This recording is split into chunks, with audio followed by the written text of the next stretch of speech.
কাতলা মাছ আর রুই মাছ ভাজা হচ্ছে। রুই কাতলা ভেজে তারপরে পেঁয়াজ রসুন দিয়ে এটাকে ঝোল করা হবে। আজকে আমাদের রুই কাতলা মাছের ঝোল হবে। আলু দেওয়া হলো, আলু ভাজা হচ্ছে দেখুন। এবার আলুগুলো ভেজে নেওয়া হবে।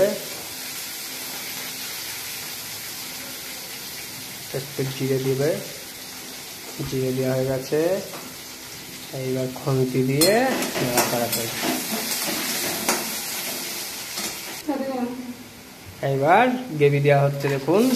আদা, লঙ্কা, পেঁয়াজ সমস্ত কিছু জিরে হলুদ দিয়ে এটাকে ঝোলের প্রস্তুতি করা হচ্ছে। আলুগুলো সুন্দর লাল লাল করে ভাজা হয়েছে। এইবার পেঁয়াজ রসুন আদা সব দিয়ে কড়াইতে দিয়ে কিছুক্ষণ জ্বালিয়ে এবার একটু জল দিয়ে দেওয়া হলো।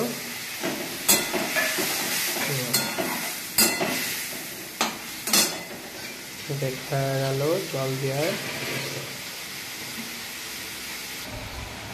এই যে মাছগুলো সব ভাজা রয়েছে, সুন্দরভাবে ভাজিয়ে রেখে দেওয়া হয়েছে। এটাকে কষানো হচ্ছে। ঝোলের গ্রেভিটা কষিয়ে এরপরে মাছগুলো এর মধ্যে দিয়ে ঝোল দেওয়া হবে। একদম মাংসের মতন কষানো হয়ে গেল। এইবার জল দিয়ে দেওয়া হয়েছে।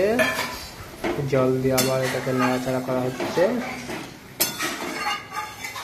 খুব সুন্দর সেন্টও বেরিয়ে গেল।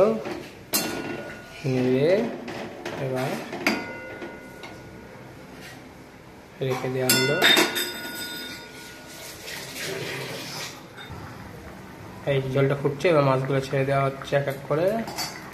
এই দেখো মাছগুলো ছেড়ে দিয়ে ওঠানো হচ্ছে। খুন্তি দিয়ে নেড়ে যাতে মাছগুলো সমস্তগুলোই ঝোলের মধ্যে ঢুকে যায়। ব্যাস, এইবার এটাকে কিছুক্ষণ ফুটিয়ে তারপরে নামানো হবে। ঢাকা দিয়ে দেওয়া হলো যাতে সিদ্ধ হয়ে যায় ভালো করে। 5 মিনিট ঢেকে রাখার পরে তারপরে সার্ভিসিং করবে। যারা যারা মাছের ঝোল খেতে চাইবেন চলে আসবেন, কমেন্ট বক্সে লিখবেন।